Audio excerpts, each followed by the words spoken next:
In this video, we are going to talk about the special material that is multiferrics, and we are going to talk about its type, and obviously, we are going to look into the applications of multiferric materials.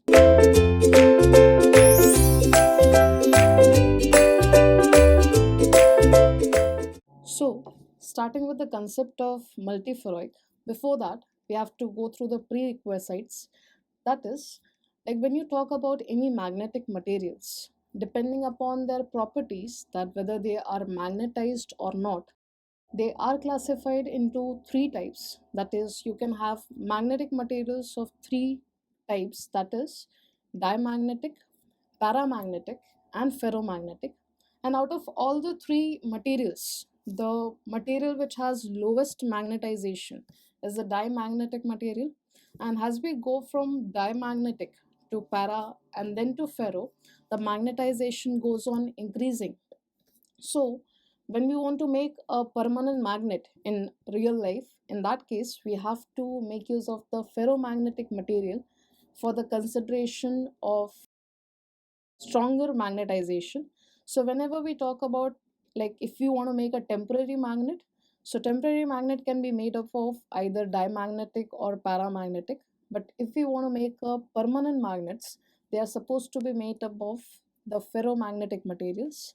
Next, when you talk about the classifications, that is, we divided the magnetic materials into three types depending on the properties of magnetization, as di, para, and ferro. Now, continuing in the same path, we are going to go through a little higher level of a material called as multiferrics. But going to the concept of multiferric, we have to understand some basic concepts which are related to the charge of the material and the spin of the material. Now, in this case, what happens is, like, if we consider the charge of electron, it is going to give us a different property. But if we consider the spin of electrons, it is going to give a rise to some different properties. So, whenever we talk about the charge of electron, that is giving me a property called as ferroelectricity. Spin of electron give rise to a property called as ferromagnetism.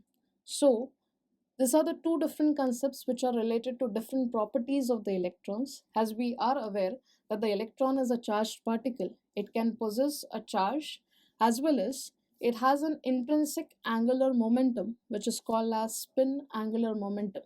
So, the charge property of the electron will give me a property called as, or the phenomena called as, ferroelectricity. And if we talk about the intrinsic spin angular momentum giving rise to the spin movement of the electrons, that will give rise to the phenomena called as ferromagnetism.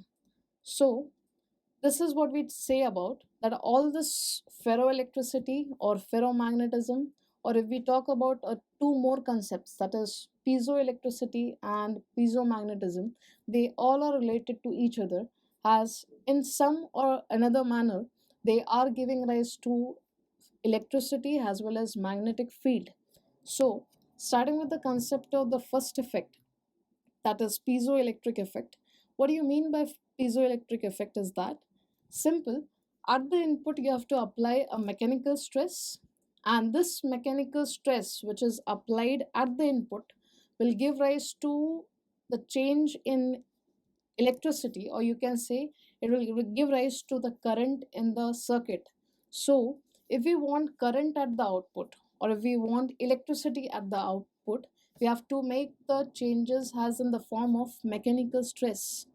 So, as you can see in this diagram, that when we are applying pressure, or when we can say it in another word, that when we are talking about the mechanical stress applied to this material, it gives rise to a flow of current, or it gives rise to a potential difference in the material. So, whenever we talk about piezoelectric effect, we apply mechanical stress to the material, and that stress applied to the material will give rise to electricity at the output or at the circuit which is connected to that material. So this type of effect is called as piezoelectric effect, that is obtaining the electricity with the help of application of mechanical stress to the material. Next is, this is what like the application of piezoelectric effect in the crystals. Like whenever we are applying mechanical stress to it, it is giving rise to the creation of potential difference. And obviously, if potential difference are created between the terminals, it will give rise to the electric current at the output or the circuit whichever is connected to that particular crystal or the material. So this is what you talk about piezoelectric effect. Next is the main effect, that is, or the main phenomena, that is ferroelectricity. Now, what do you mean by ferroelectricity? It is the property which is related to electricity of ferromagnetic material. Now, when you say ferroelectricity, or the electricity property will be arise due to the instantaneous electric dipole moment. Like if I consider a material, and if that material gives me an instantaneous electric dipole moment, then that particular material is going to show the property of ferroelectricity.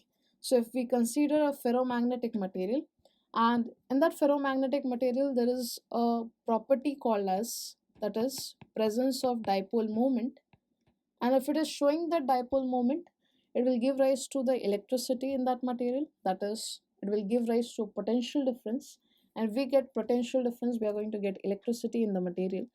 Now, whenever we talk about ferroelectricity, this electricity which is obtained, or the current which is obtained at the output, that is all due to the charge of the electrons, or the charge of the electrons which are present in the atom.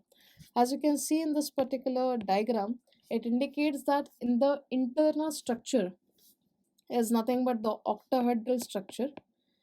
And whenever we talk about the atoms, like the atoms are going to consist of, in the separation of ions, they are going to give me anions and cations. So if we separate the cations from the anions, we are going to give rise to the phenomena called as electric dipole moment. So what happens in this material is that the cations are getting separated from this central octahedral structure, and as the cations get separated, they get located at the corners, that is, they are indicated by this blue spheres, and this indicates that the cations are getting separated from the octahedral unit which is present at the center, and as the cations are getting separated, it is giving rise to the phenomena or the concept called as electric dipole moment. So, whenever we talk about these materials, they are possessing the property of electric dipole moment, and that's all due to the charge of electron. So, if we are getting electric dipole moment in the material, that is due to the charge of the electrons, this gives rise to the phenomena which is called as ferroelectricity. Now, whenever we talk about ferroelectricity, it is used in many applications, like we are aware of something called as capacitors, which is used for storing energy. So, ferroelectricity has the application in capacitors. They can be used in computer monitors. So, these are like variety of applications of ferroelectricity. And simply, we have to keep in mind that whenever we are talking about ferroelectricity, are nothing but the materials which possess ferroelectricity is going to have the internal property of electric dipole moment, that is all due to the charge of electrons which are present in the material. So this is an example of ferroelectricity material, or the material which possess the property of ferroelectricity. As you can see that this barium is getting or behaving as cations, and this barium is getting separated from the internal octahedral structure which is present, and as the cations are getting separated, it give rise to the concept, or it give rise to the concept of electric dipole moment in the material. And if there is an electric dipole moment in the material, it will obviously give rise to the electricity in the material. So that is what you talk about the ferroelectricity and its examples. Next is, there is something or phenomena which is considered as piezomagnetism.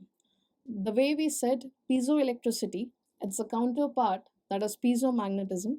Now what you refer as piezomagnetism is that whenever we apply, or whenever, if I consider a material, and if we apply or subject it to a mechanical stress, So if a material is subjected to a mechanical stress externally, it will give rise to magnetic field, or it will produce magnetic field, or it will give rise to magnetization.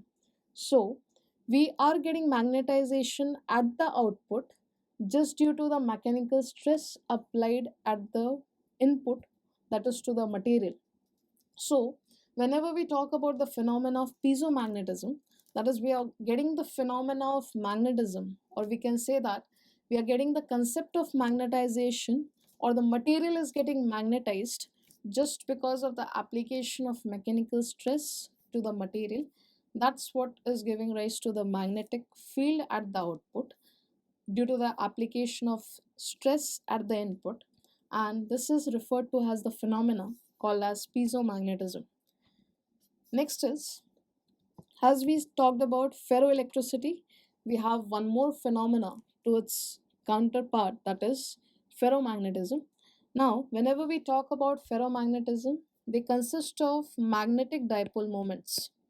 So every ferromagnetic material, if they are not subjected to external magnetic field, they possess magnetic dipole moments, and this magnetic dipole moments are separated into a boundaries, and they all are going to be separated by a linear boundaries.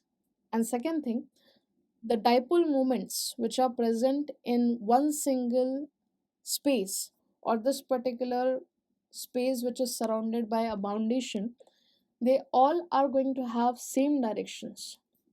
But if I compare the directions or alignment of dipole moment of one region with the another one, they are not the same. So this arrows are nothing but indicating the magnetic dipole moment of the ferromagnetic material. Secondly, this ferromagnetic material has the concept called as domain theory.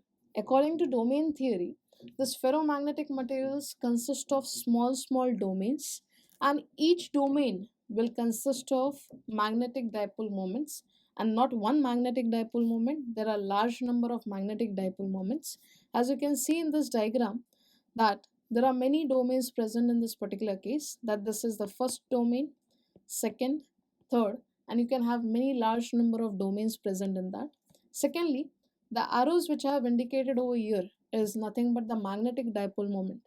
So what is the tendency of this magnetic dipole moment is that they try to align themselves in the same direction.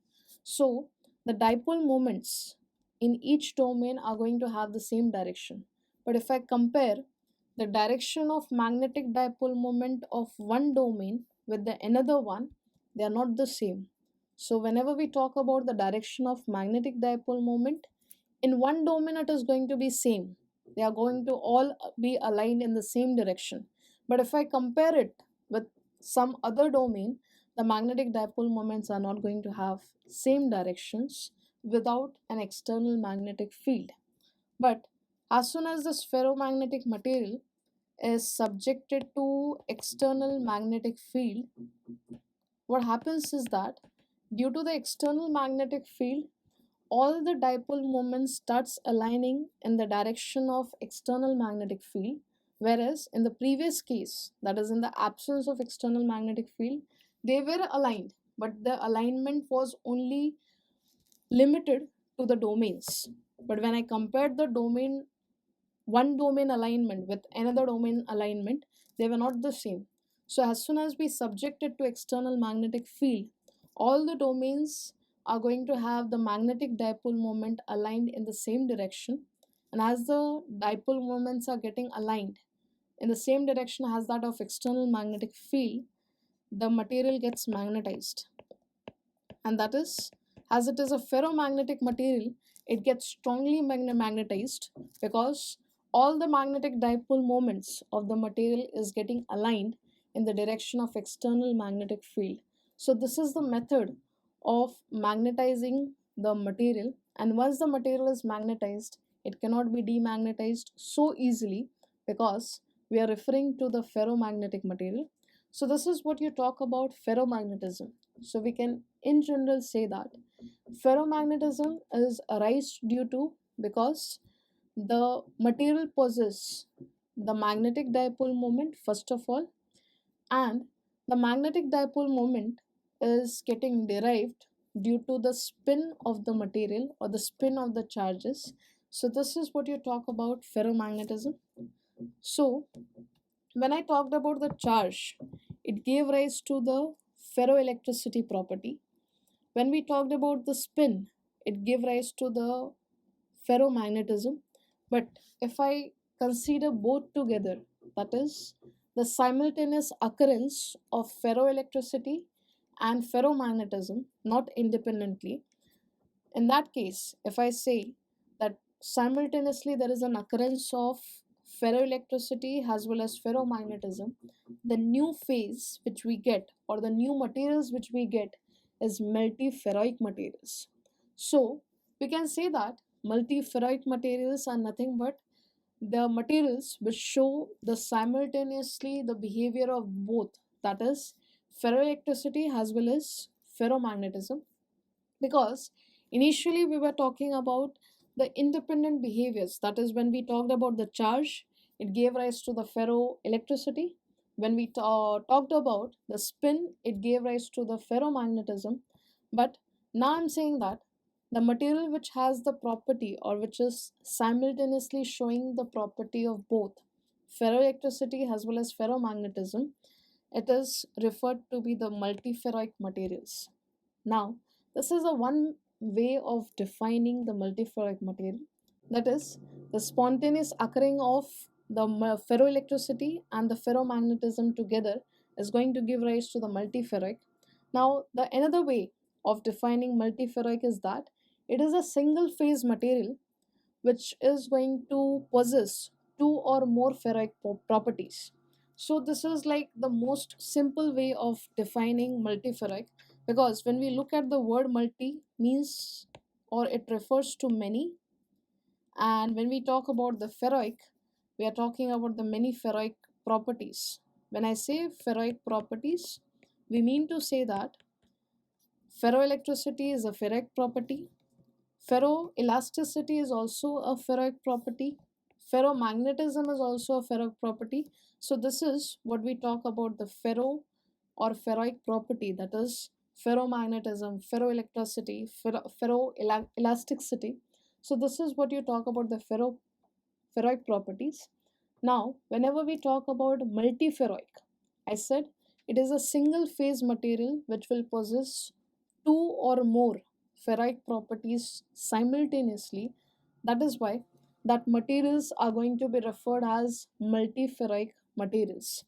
Now, in multiferroic materials, I said we are going to talk about the ferroic properties, that is ferroelectricity, ferroelasticity, ferromagnetism, which is already covered in the previous parts. Next is, whenever we say multiferroics, what are we trying to do is we are trying to couple the ferromagnetism property with the ferroelectricity property. So whenever we try to couple this ferroelectricity with ferromagnetism together, it is going to give rise to the material which is called as multiferric.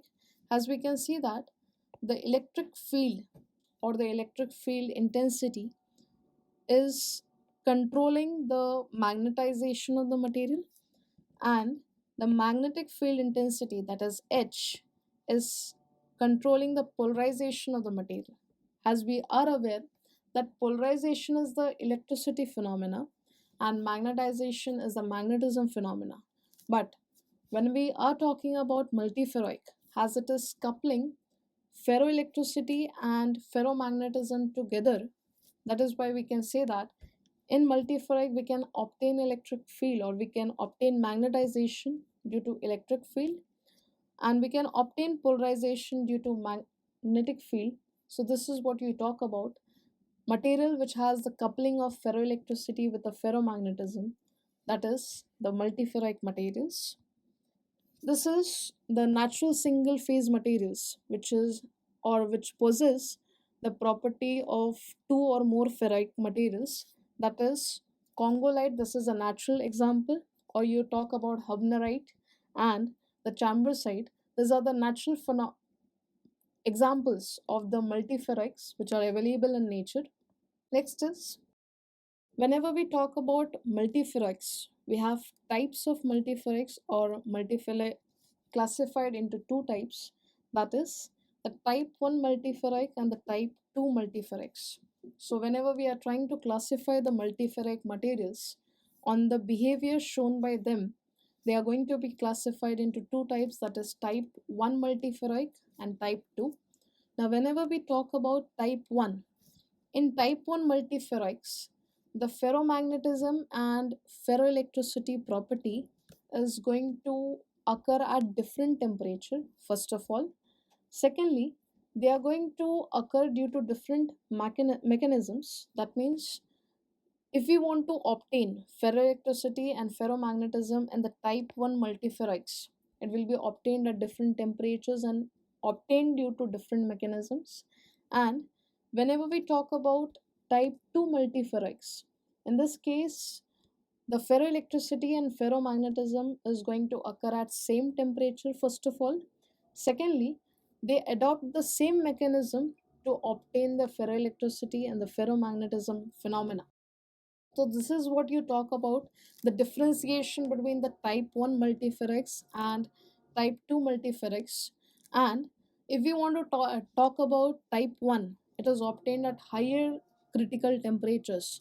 So this is like the main differentiation between the type 1 multiferrics and type 2. And when we talk about the applications, because all the electronic devices have variety of applications and electronic or industrial applications. In this case, when you talk about, if we want to consider that the electric field is controlled by magnetism, in that case the ferroelectricity comes into picture. Or if you want to make use of devices which require very high frequencies or radio frequencies, in that case again we are going to make use of the multiferric materials.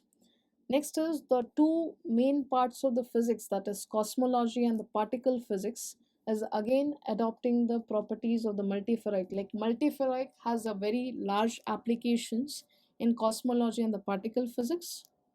Then obviously the new invention, that is of the spintronic device, also includes the application of multiferric materials.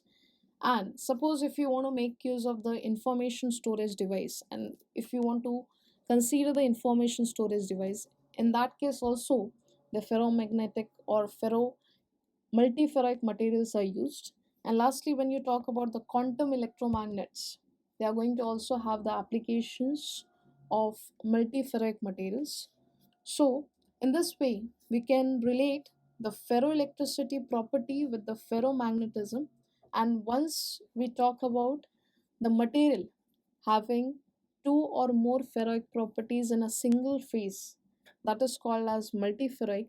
And we can relate many phenomena together, that is about the piezoelectricity, magnetostriction, magnetoelectricity. So the phenomena multiferric or the multiferric materials is relating all the phenomena relating or related to electric field, and it is also related to the phenomena of magnetic field. So if we start relating the phenomena of electricity and magnetism together, this gives rise to the property or the material called as multiferrics. So this is all about multiferric and its type and the applications where we make use of multiferrics. That's all for this video. Thank you so much.